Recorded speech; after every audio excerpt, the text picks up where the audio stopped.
Hello friends, welcome back to our channel. Today in this video we will discuss SSC GD 2025 question of 12 February second shift.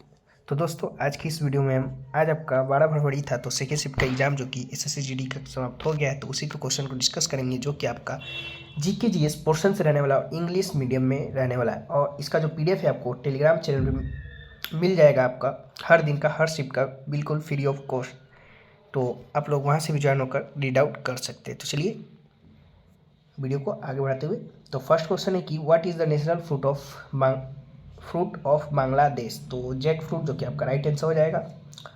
वहीं बात कर लेते हैं national identity of Bangladesh की। तो the national symbol of Bangladesh reflect Bangladeshi traditional and various ideal and depict various aspect of country cultural life and history. The national flag, national animal, national bird, national symbol, national flower and historical event are all part of it.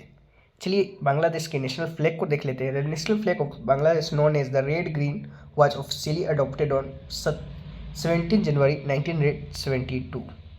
It consists of red discs at the top of green field that is slightly tilted toward the host so that it's remain in the center when the flag is hoisted. वही national anthem की बात कर लेते हैं। The first 10 lines of the song is Amar Song Bangla, written and sung by the Bengali poet Rabindranath Tagore, were adopted as the national anthem of the Bangladesh in 1972.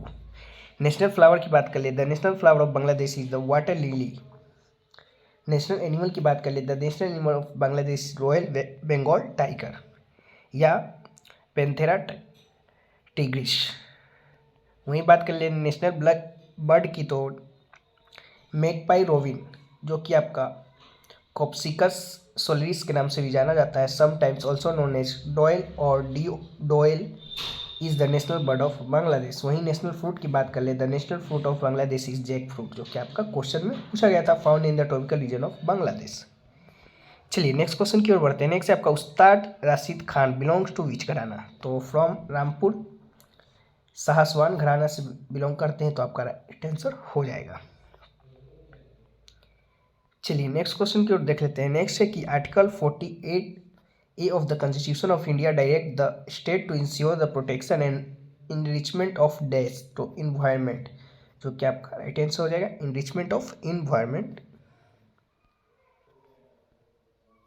The global consistence of for the protection of environment in the 70s, the Stockholm Conference and the growing awareness about the environmental crisis promoted the government of India to enact the 42nd Amendment to the Constitution in 1976. The Constitution was amended to introduce direct provision for the protection of environment. This 42nd Amendment added Article 48A in the directive principle of state policy. Article 48A lays down the directive principle for the protection and the environment of the improvement of the environment and the protection of forest and wildlife. The state shall endeavor to protect and improve the environment and safeguard the forest and wildlife of the country. There is a clear responsibility of central government and the concerned state government in the term of Article 48A of the Constitution where it necessary to protect enrich the environment.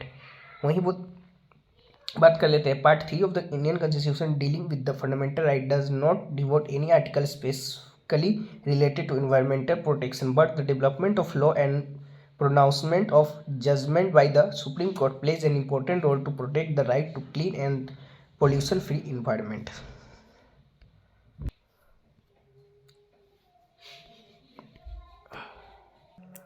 तो दोस्तों video को आगे बढ़ने से पहले बता दें कि हमारे द्वारा जो कि जीडी एग्ज़ाम के लिए जो कि आपका नोट्स तैयार किया गया है, जो कि एसएससी जीडी 2022 का PYQ है, जो कि जीके जीएस पोर्शन से रहेगा विद एक्स्ट्रा फैक्ट्स के साथ यानी एक्स्ट्रा क्वेश्चन के साथ। वैसे ही एसएससी जीडी 2024 का है, उसी प्रकार से एसएससी जीडी 2025 का है जो कि आपका अभी चल रहा है, शुरू से अभी तक का जो कि PDF आपको मिलेगा। वहीं बात कर ले 40 टॉपिक प्लस स्टैटिक जीके का ईबुक अगर बाई करना चाहते हैं तो ये भी कर सकते हैं। और अगर डेली का 50 क्वेश्चन जो कि जीके जीएस का क्यूज होता है हमारे टेलीग्राम चैनल पे, उसमें भी पार्टिसिपेट लेना चाहते हैं तो आप ले सकते हैं। सभी का प्राइस जो कि इंडिकेट कर दिया गया है। बाकी अगर आपको सभी कोर्स चाहिए यानी फुल कोर्स, तो आपको 99 रुपया नहीं 75 रुपीज़ जो कि आपका लगेगा। तो आप लोग अगर अभी लेते हैं तो अगर लेना जो भी प्लान को परचेस करना चाहते हैं तो ये दोनों व्हाट्सएप नंबर पर दिया गया है, उस पर संपर्क कर सकते हैं, या तो डायरेक्ट लिंक से आप डिस्क्रिप्शन में दिया गया होगा वहाँ से भी आप लोग रीच आउट कर सकते हैं। बाकी आप लोग डेमो यहाँ देख ही सकते हैं आपका, जो कि हिंदी इंग्लिश दोनों लैंग्वेज में अवेलेबल है। क्यूज भी दोनों लैंग्वेज में होता है आपका, हिंदी इंग्लिश दोनों लैंग्वेज में। बाकी देख सकते हैं डेमो के रूप में आपको लगा दिया गया है सभी। तो फिर चलिए फिर मिलते हैं। नेक्स्ट क्वेश्चन की ओर बढ़ते हैं। नेक्स्ट है आपका which of the flowing neighbouring countries of India is the smallest in the term of population. तो मालदीव जो कि आपका ऑप्शन में अगर दिया गया होगा तो राइट आंसर हो जाएगा Maldives is the smallest neighbouring country of India in the term of population. वहीं बांग्लादेश की बात कर ले तो a total of 9 countries share border with India. तो आपका कौन कौन सा है? Out of this 7 countries are shared terrestrial border and while 2 countries share maritime border. India share its border with the following 7 countries: Afghanistan 106 kilometre, Bangladesh 4096.7 kilometre, वहीं भूटान आपका 699 kilometre, China आपका 3488 kilometre, Myanmar जो कि आपका 1643 kilometre, Nepal 1751 kilometre and Pakistan 3323 kilometre जो कि आपका border share करता है। वहीं Sri Lanka and Maldives are 2 countries having water sea borders and Bhutan is the second shortest neighbouring country of India in the term of terrestrial border. तो आपका फर्स्ट पे कौन है? तो आपका मालदीव जो कि है। चलिए नेक्स्ट क्वेश्चन की ओर बढ़ते हैं। नेक्स्ट है आपका how many members are nominated by the governor in the state legislative council. तो आपका 1/6 जो कि आपका मेंबर नॉमिनेटेड होता है। तो राइट आंसर हो जाएगा the legislative council of state is constituted as the per article of 169 of the Indian Constitution. As per Article 171 of the Indian Constitution, the total number of members in the Legislative Council of the state shall not exceed 1/3 of the total number of members in the Legislative Assembly. The members of Legislative Assembly are selected in the following manners: 1/3 are elected by the member of the local bodies such as municipality, gram Savaj Panchayat Samitis and Jila Parishad. 1/3 are elected by the member of Legislative Assembly of the state and 1/12 are elected by graduate teachers and 1/2 of the members are elected by the graduates of the universities in the state. 1/6 are nominated by the governor from among the person having knowledge or practical experience in the field such as literature, science, arts, cooperative movements and social services. चलिए next question की ओर बढ़ते हैं। Next है आपका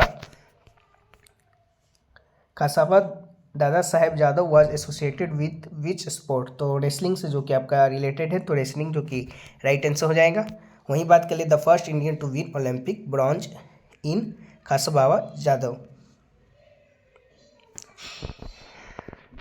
वहीं बात कर ले और भी रेसलिंग प्लेयर की जो कि आपका इंपॉर्टेंट है। Famous people associated with wrestling are Sakshi Malik, Sushil Kumar Solanki, Udaychand, Jatindra Charan गोखो, खासबाबा दादा साहेब जादव यानी केडी जादव या योगेश्वर दत्त जो कि आपका और भी पर्सन जो कि रिलेटेड है रेसलिंग से। चलिए नेक्स्ट क्वेश्चन की ओर बढ़ते हैं। नेक्स्ट आपका when did India 7th 5-year plan ended. तो आपका 1990 में जो कि आपका इंड हुआ था। India 7th 5-year plan ended in year 1990. This plan started in the year 1985. This plan was led by the Congress Party and Rajiv Gandhi was the Prime Minister of country during this period. Main objective of 7th 5-year plan: increasing economic productivity through social justice, increasing food grain production and creating employment opportunities. चलिए next question की ओर बढ़ते हैं। Next है आपका who was the successor of Bimbisara the ruler of Magadh.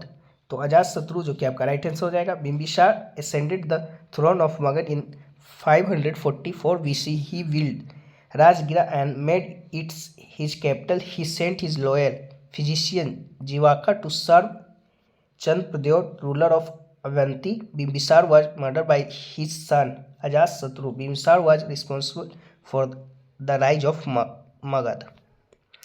चलिए next question की ओर बढ़ते हैं। नेक्स्ट है आपका in which field has Manoj Das the recipient of Padma Bhushan 2020 receive the award. तो लिटरेचर और एजुकेशन के फील्ड में जो कि आपका इन्हें मिला था।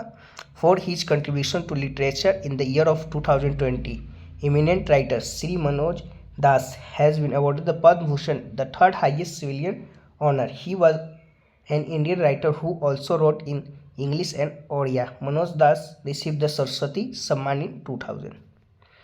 तो ये रहे क्वेश्चन जो कि आपका आज के सेकंड शिफ्ट में यानी 12 फरवरी सेकंड शिफ्ट में जो कि पूछे गए थे। बाकी और भी क्वेश्चन जैसे जैसे मिलते हैं तो हम उन्हें पीडीएफ में जो कि शामिल कर देंगे। और बाकी जिन लोगों को एसएससी जीडी नोट्स का प्लान जो कि बाई करना होगा तो लिंक डिस्क्रिप्शन में होगा, वहाँ से भी रीच आउट करके परचेस कर सकते हैं। तो चलिए फिर मिलते हैं नेक्स्ट किसी और वीडियो में, तब तक के लिए जय हिंद जय भारत।